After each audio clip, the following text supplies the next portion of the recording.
This isn't just the story of a killer. It's the story of a man who hid behind a painted smile, a friendly neighbor, a businessman, and a clown who entertained children, while burying his victims beneath his own house.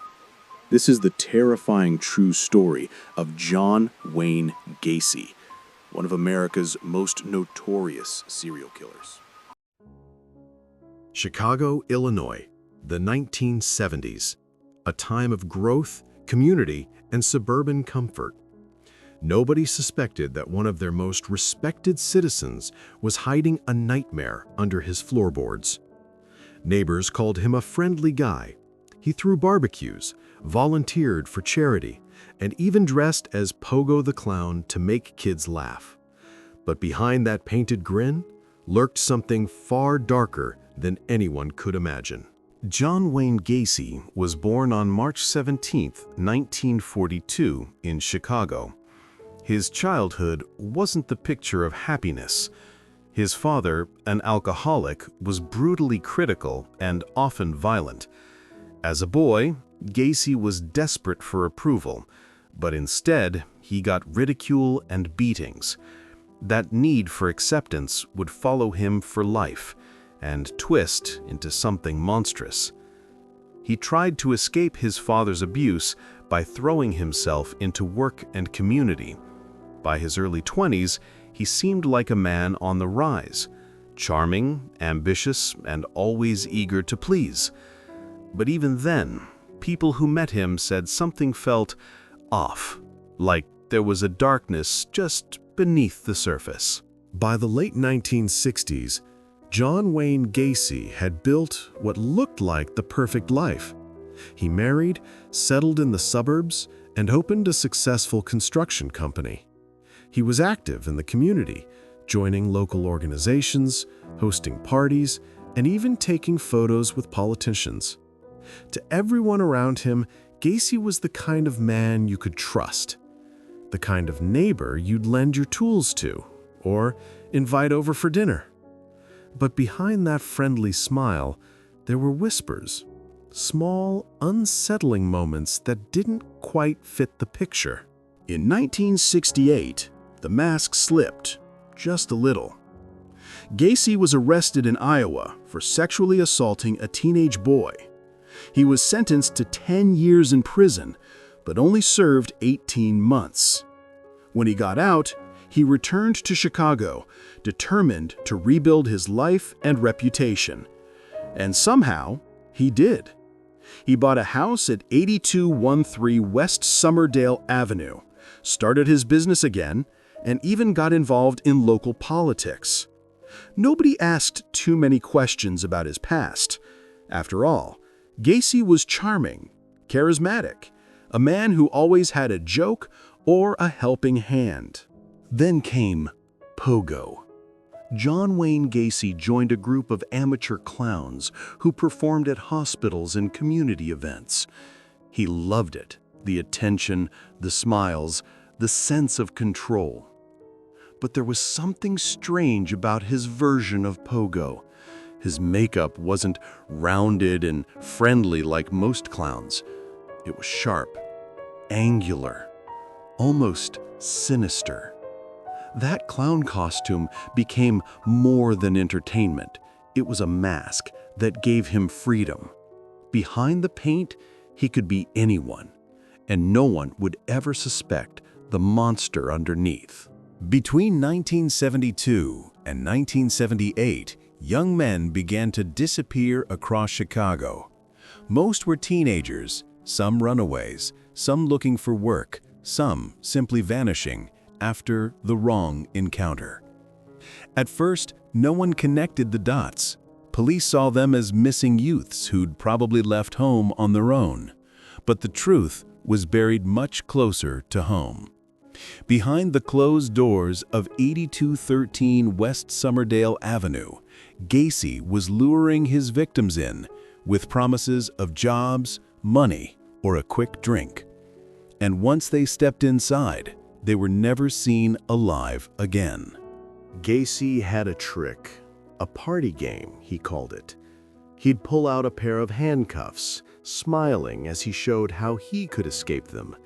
Then, he'd convinced his victims to try. Once the cuffs clicked shut, the smile disappeared.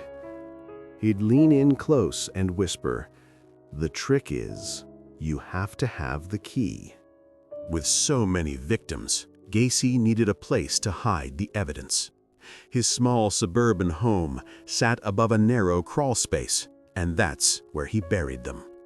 Layer after layer, he packed the dirt with the bodies of his victims.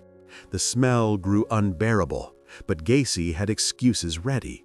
"It's just a plumbing issue," he told visitors. By 1978, the crawl space was full.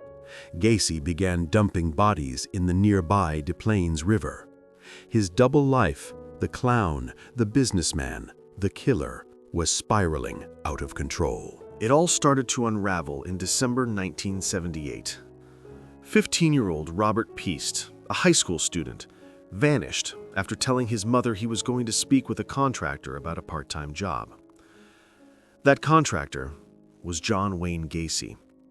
When Robert didn't come home, his mother reported him missing immediately, and police finally began to take notice. Gacy was questioned, but he smiled his way through every interview, insisting he knew nothing. Still, something about him didn't sit right with detectives. Detectives began digging into Gacy's background, literally and figuratively. They discovered his 1968 conviction for assaulting a teenage boy, and they knew they had to keep him under surveillance. What they found was chilling. Gacy was erratic, sometimes friendly, sometimes paranoid. He'd drive for hours at night, visiting random locations. The officers tailing him started to realize this wasn't a simple missing person case. This was something far darker. If you're still here listening to this unbelievable story, take a second to hit that like button. It helps more people discover these true stories and lets me keep bringing you the cases that still send chills down your spine. With growing suspicion, investigators secured a search warrant for Gacy's home. At first glance, it looked ordinary, clean, decorated for the holidays. But as officers moved through the rooms, they began to smell something unmistakable, something they couldn't ignore. In the crawl space, they found traces of human remains. That was it. The mask of the friendly neighborhood clown shattered for good. John Wayne Gacy was arrested on December 21st, 1978. Once in custody, Gacy's facade finally collapsed. He confessed to killing over 30 young men and boys, leading police to the exact places he had buried them. Officers spent days digging through his crawl space, uncovering body after body. The horror was beyond anything they'd ever seen. One detective later said, "You could feel the evil in that house. It wasn't just the smell, it was the weight of it." When the case went to trial in 1980, the evidence was overwhelming.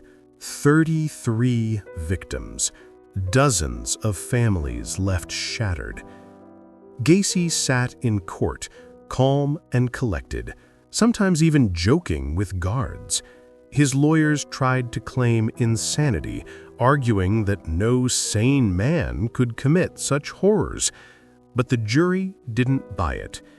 After only a few hours of deliberation, John Wayne Gacy was found guilty on all counts. The sentence? Death by lethal injection.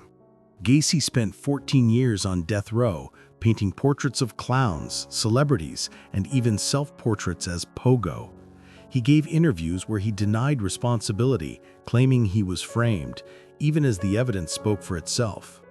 His paintings sold for thousands of dollars, sparking outrage. People couldn't believe that the same hands that buried 33 victims were now creating art. The public's fascination with the killer clown only grew darker. On May 10, 1994, John Wayne Gacy was executed by lethal injection at the Stateville Correctional Center in Illinois. His final words were chillingly ordinary: "Kiss my ass." For many, justice was finally served. For others, the horror of what he did could never be undone. 33 young lives taken by a man who hid behind the mask of a clown. Even today, John Wayne Gacy remains one of the most terrifying figures in American crime. He was proof that evil doesn't always look like a monster. Sometimes it wears a smile. If you found this story haunting but fascinating, make sure to hit that like button and subscribe for more true crime stories told just like this one. Every week, we dive deep into the darkest corners of human nature, uncovering the real monsters who walked among us. Let me know in the comments, which case should I cover next?